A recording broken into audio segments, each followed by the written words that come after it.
about social media platforms and polarization. So I want to invite all of our panelists right now. So we will have focus three main questions. How do social media platforms and how they are managing in campaigns contribute to our increased polarization? As societies grow more deeply polarized as societies, are big social media platforms doing enough to change their policies to ensure transparency and trust? And last, what new campaign platforms or technologies or improvements like AI with social media platforms in coming elections? So we have 45 minutes. It means that we have 15 minutes for each, but I will ask them to finish in 12 minutes to have 6 or 8 minutes for Q&A. So I want to introduce you our panelists one by one. Shane GREER, you know, maybe all of you know him. He is the co-editor and also co-owner of Campaigns and Elections magazine. And also he are organizing several events and several ceremonies all around the world.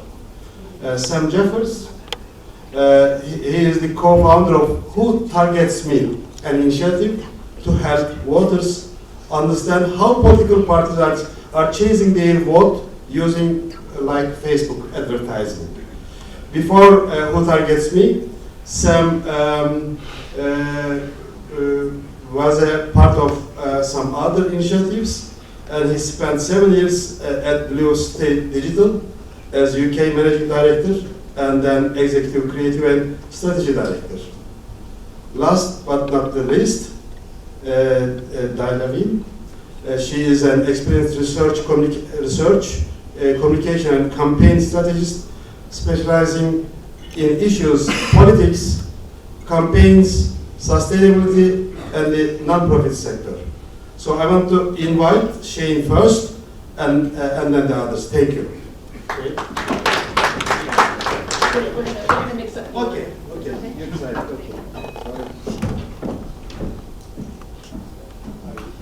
Good morning. Thank you to the EAPC for inviting me to speak today, and to my fellow panelists, Sam and Shane, and of course our moderator. I'm going to cover 3 points in my conversation with you today. The first is where we came from. Second is what we're doing now. And last, where we're going. I'll end with a call to action because I'm a campaigner and can't help myself. So first, where we came from. I'll tell you where I came from. I'm an activist at heart. I led my first walkout from school when I was 14 years old. We were protesting the new gym uniforms. It wasn't a terribly important issue, but it was important to us at the time. There were 50 of us that left the school together. Only 10 of us arrived at City Hall by the time we got there. I learned a lot of important lessons that day. One is about bringing your whole community along with you as you go through the campaigning process. Second is knowing who's in charge of making the decisions about what it is that you're protesting. As it turns out, the mayor was not the person who decided these things. And third was knowing whether or not they'd actually be around. The mayor wasn't even there. All of these lessons I learned in real life, I also took with me as I started to campaign online in social media.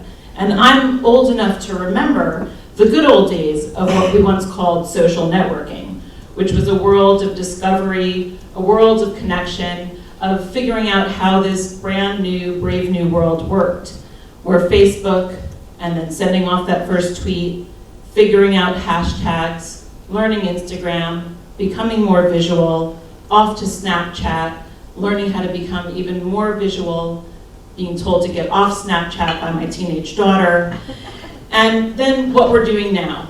So that brings us to where we are now. So some purists are still all about community organizing on social media, and I think that there are still plenty of people who play in the space and organizations who see this still as a burgeoning community of people who want the same thing and want to learn and work together.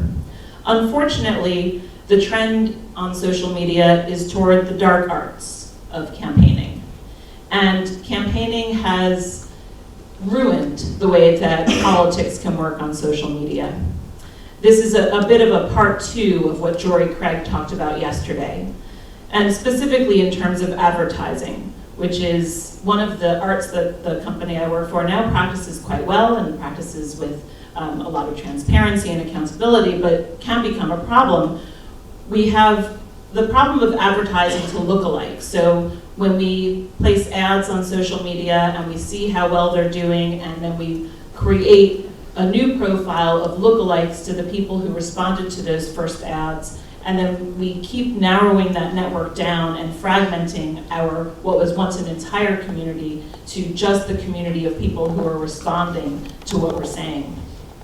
We then end up with selective exposure, which is when we're only talking to people who already agree with us to the most extreme points of our point of view. We once talked about ladders of engagement, and now we talk about how cheap a like we can get. We're slicing, not scaling, and those cheap likes have shallow returns. We also don't know whether or not what people like is actually true. Recently, after one of the very horrible school shootings in the United States, I went to the NRA's, the National Rifle Association Facebook page. I was curious what they posted after such an event. It's irrelevant what they posted. The relevant part, I mean, it was horrible, but the relevant part is that I then found by going to their page that 7 of my friends like the NRA. These are all friends who, like me, have been working in anti-gun violence organizations for a really long time. They don't like the NRA. They just want to see what the NRA is posting so they can have them on their feed and be aware of what the opponents are saying. So we don't even know what's true anymore. And I think that the algorithms that think that they're working on social media are not. So now, where are we going? Well, I think that there is some hope there. Technologically, we're going to increase the use of filters in social media to make people feel like what they visually see in the stories that they can share are relevant to one another. We'll see more location-based advertising. We'll see more chatbots, which I don't think are all bad. I think that it's really useful to be able to get real responsive campaigning information. The New York Times had a really great chatbot in the last election cycle. So if you participated in the presidential campaign messaging system with the New York Times, you were getting real responses to articles that you liked. Some of this is actually quite good. We will get automated social listening. So Jory spoke yesterday about how we need to increase our social listening. With such big data pools at our fingertips, we'll be able to use that data to give us really key insights into the language that people are using and the ways that they're responding to it. We'll see an increase in closed circuit networking. So this is an increase of systems that are short-circuited for messages between friends. And in terms of accountability, we'll see an increase in verification for sources online. So I don't think that the future is all bad. We're not going to go down, hopefully, a tunnel of further and further dark arts. But that's up to us. So, I want to share a story, and then I'll get to my call to action as my last point. I just recently moved back to the United States after 12 years living in Australia. And in Australia, we have compulsory voting. And so when you work on a campaign, you work on it to everybody. And I worked on the campaign for marriage equality, which we recently won. And I worked on that for 2 years. And one of the lessons that I learned from the campaign director, Tiernan, who was an Irishman, was that the day after the election, and this is when we thought that it was going to be a compulsory plebiscite. It ended up being a non-compulsory postal vote. But when we thought it was going to be compulsory, he said the day after the election, we all have to wake up and live in the same country together. So if we use negative tactics online and we're breaking apart families and we're breaking apart friendships, we're going to have a further fragmented society. Wouldn't it be good to use this opportunity as an opportunity to build our community together? And we carried that lesson through the social media management of the campaign and ended up the campaign winning the campaign, but also feeling like we had moved Australia forward, not backwards. So that leads me, if you'll indulge me, to my call to action. Spoken to a group of people who have the power to take this action, unlike what I did when I was 14. See, I've learned. Let's all agree to do one thing better, to try and bring politics back to the people. Instead of pandering to extremists, let's raise the level of discourse back to whatever it was that inspired us when we chose this line of work in the first place. I believe that we can make the dark arts turn around, but it's up to us. Thank you.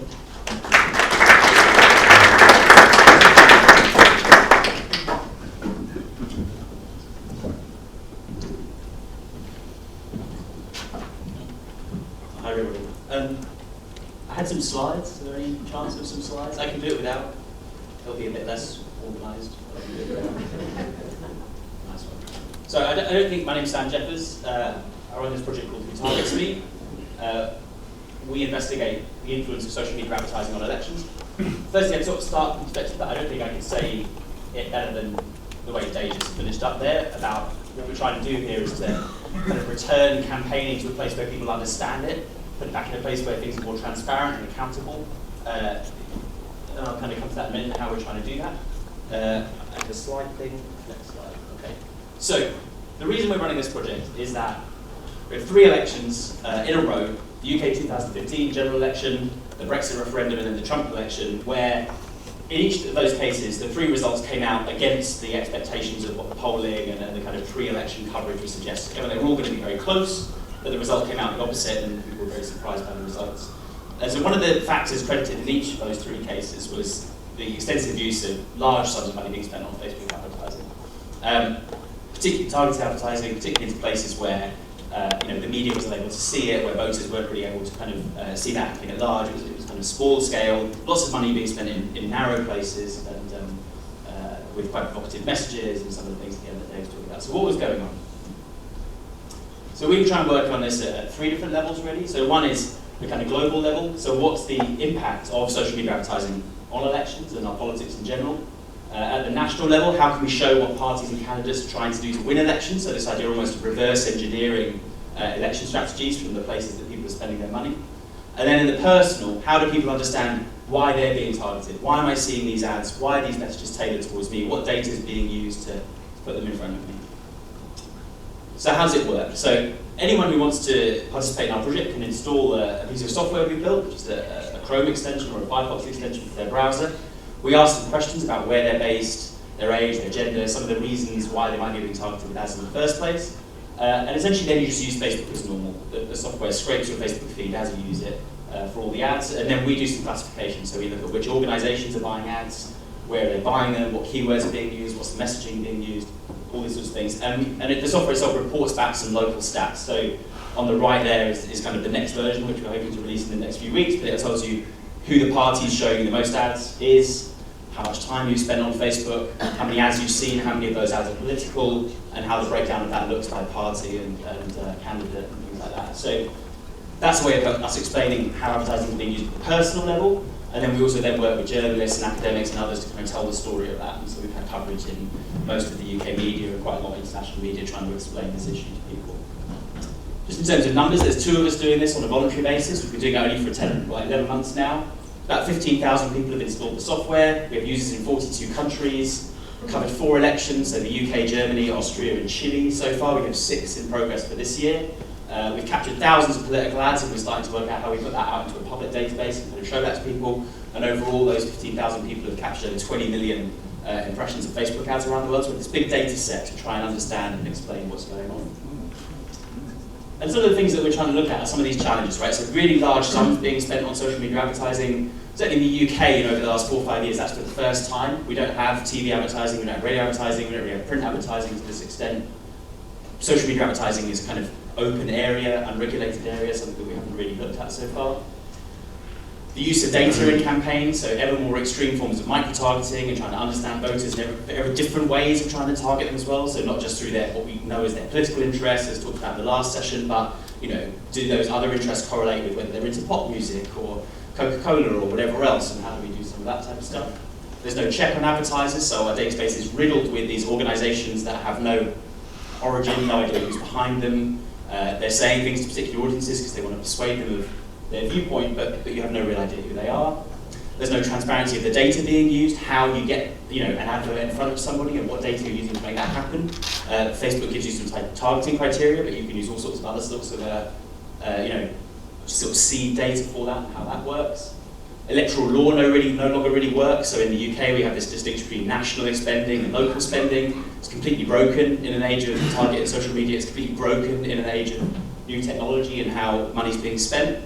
And all of that kind of adds up to this idea that we trust much less the integrity of the elections that we're seeing around us. So this is deeply problematic, really. It's a sort of fundamental attack, really, through these new methodologies on our ability to understand elections. Yes, some of that's just because it's new and we haven't kind of worked through some of those issues, but a lot of it as well has to do with the ability to just reach into certain places, say certain things to certain groups of voters, and really say nothing to the population at large, and do none of that work of trying to bring people together around shared projects. So we have this interesting project. There's no real precedent for doing it the way we're doing it. Facebook doesn't share data with us. We have to kind of create it from the outside. But it's led to some really interesting things. So what do we see? We see things like, showing ads to one group and hiding them from another, and this kind of obvious political targeting stuff, but we want to keep certain voters at home, we want to get other ones out. Example from the election campaign last year was that the Conservatives didn't really advertise to anyone under 50 for large parts of the campaign, particularly around voter registration. They weren't interested in people coming out to vote. The Labour Party did a lot of advertising at older people, but mainly to kind of strike up fear in their hearts about some of the policies that the Tories were putting forward. So you have both sides kind of showing different messages to different people at different times that suited their goals. A lot more negative campaigning than we're used to in the UK. A lot more targeting into marginals and local stuff, so essentially we were able to read how parties were spending money and which seats they were interested in from that. Just let them trying to target a few thousand voters at a time. In our German stuff, we were seeing these kind of alt-right AFD ads, that kind of international AFD, international alt-right rather kind of way of speaking about issues and the kind of dog whistling and all that sort of stuff playing out. We saw far more AFD ads in Germany than we saw from any other party. They were using Facebook enormously. Again, like I mentioned before, the anonymous attack ads running from all over the place. Electoral law being broken, people literally buying ads with the wrong entity in the wrong place, spending money that was actually illegal. Recently saw some actual instances of the kind of Russian misinformation stuff, like Kremlin-backed organisations buying ads in the UK, spreading certain political messages around the place. And on the flip side of that, what you hope for is a cooperative response from the largest platform in the world about how to deal with some of these issues, and Facebook closes its doors and won't talk to anyone about it. So, that's not good stuff. On the other hand, what we don't see massive instances of fake news. We don't see significant involvement by Russia today or these sorts of things that people have been very worried about in the kind of big media line. Traditional media aren't trying to swing electoral issues, particularly at least in the UK. And we didn't see much that was identifiably kind of Cambridge Analytica-esque, psychographic, that sort of stuff. So, basing, of other interests that you have. So we'll talk about the challenges here quickly. So, technologism. So people in rooms like this, looking for these kind of incremental advantages all the time, new methods of data, new methods of targeting. I think you have to take a real kind of ethical standpoint on how you use those things. There's value to them, but there's value to understanding what their downsides are and how we do that. And I think it's a headlong rush, sort of particularly since the post kind of 2004, 2005 American campaigns to kind of adopting those techniques globally and trying to apply them everywhere. Again, no access to data on the largest two networks in the world. There are these black boxes that we can't see into, where all sorts of things are happening. We have no idea about it. Regulators have no idea. Certainly in the UK, they can't deal with this social media advertising stuff, let alone some of the things that Shane's about to talk about. Voters find it really hard to tell the difference between what's true and what's not.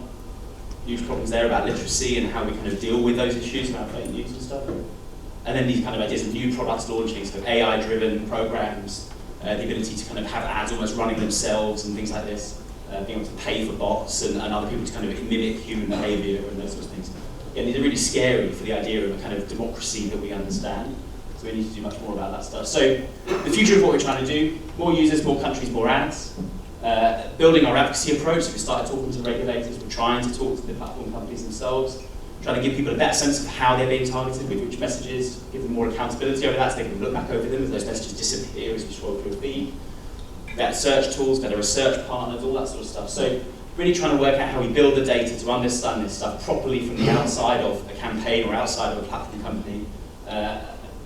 Learn more and be able to apply that knowledge to kind of get some better rules in place, really, that we can begin to trust elections again.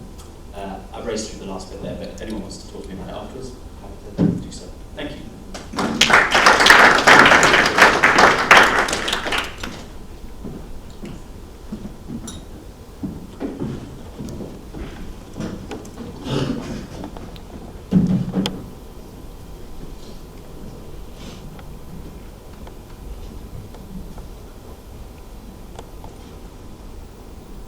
Okay, I'm excited to talk about this. At one point I should clarify, of course I'm not the co-editor or in any way an editor related to CNE. I'm a co-owner and co-publisher. By design, I have no say in content decisions, so there's a wall between business and content.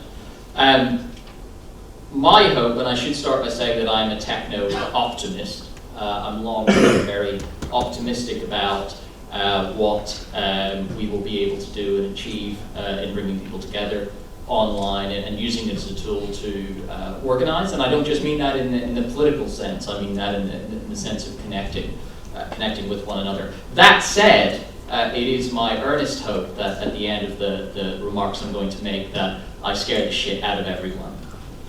Because I think there is a very good reason for having deep short-term, not just concern, but fear for what we might, and I think in some ways we'll see in the next few years when it comes to fake stuff online. And I'm talking specifically about fake video and audio. So let me dive into that a little bit. I don't have any slides. I do have some notes to remind me what it was I was going to say, but I want to start the question. Who here is familiar with Adobe's Project Voco? Project Voco? Okay, so Project Voco, Google it online after this, there's a great video. Summary, it's a tool for creating, by design, fake audio. Adobe's creating it. Now, let me start by saying you can see very clear applications for Project Voco. Let's say you were a film producer and you needed to adjust some lines rather than having the actor come in and spend a lot of money to re-record it. There are a lot of practical applications for this that would be positive. But let us make no mistake that fake video conceptually could lead to a lot of harm. And in this video, essentially the way it works, they have an American comedian on stage. Some of you may be familiar with Jordan Peele. And they got audio of his comedy partner, who was not at the event, Keegan-Michael Peele, who was talking about, I think he was talking about his dog or something like that, and how he came home and he kissed his dog and then kissed his family. And they took the audio, and the audio was, on 7-10 seconds, very short, played it, and then using the Project Voco system, the developer on stage was able to type changes to that statement. So rather than kissing the dog, he had him kissing Jordan Peele's wife first, and then his own wife. And editing that audio right then, right there. So now the original audio is saying something completely different in Keegan-Michael Peele's voice. Now, it is worth noting that this is early stage, it's not yet for public release. You can tell that there's been a little bit of manipulation in that audio, but it's very close to not being able to tell. So I can take audio of what folks were saying, what I was saying right now, record it, and then edit it using a text entry system to have me say anything else, the most outrageous things in the world. So that's fake audio. Everyone here, I assume everyone here has heard about deep fake. Deep fake, yeah. Does everyone know what deep fake means, like why it's called deep fake? So deep learning, fake video. And deepfakes have become well known recently because on Reddit, folks basically taking pornographic videos and then putting a celebrity's face onto it. There are other examples as well. One of those that's worth looking at YouTube is derp Fakes, D-E-R-P, Fake.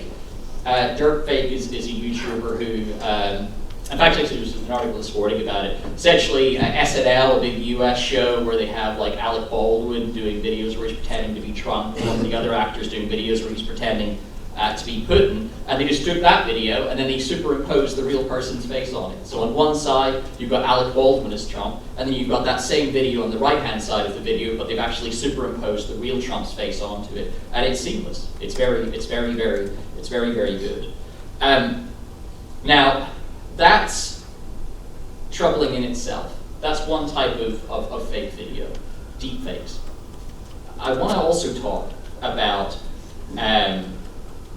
real-time video manipulation, and this is altogether more concerning because aside from what you could do with it, it gives you a sense of just how sophisticated the technology is getting. And I want to cast your minds forward a bit and imagine where the technology is in the US as we go into the 2020 elections, in the UK perhaps the 2022 elections, and indeed elections elsewhere over the next few years. So you have a monocular video target. A monocular video is like YouTube, right? You have a monocular video target, and that could be, and again, this guy, and I'll just read his name out, Matthias Neisner, I'm not sure how to pronounce that, but anyway, I can send you the link to it if you email me. He's a YouTuber and a researcher in this area. So he takes a monocular video target, let's say of Trump speaking or Clinton speaking. In fact, actually, he's got an example where it's George W. Bush speaking. And he sits in the room with a standard webcam that you can pick up at any sort of, Amazon, obviously because we don't physically go into stores anymore, but you can pick up a standard web video that is pointed at his face.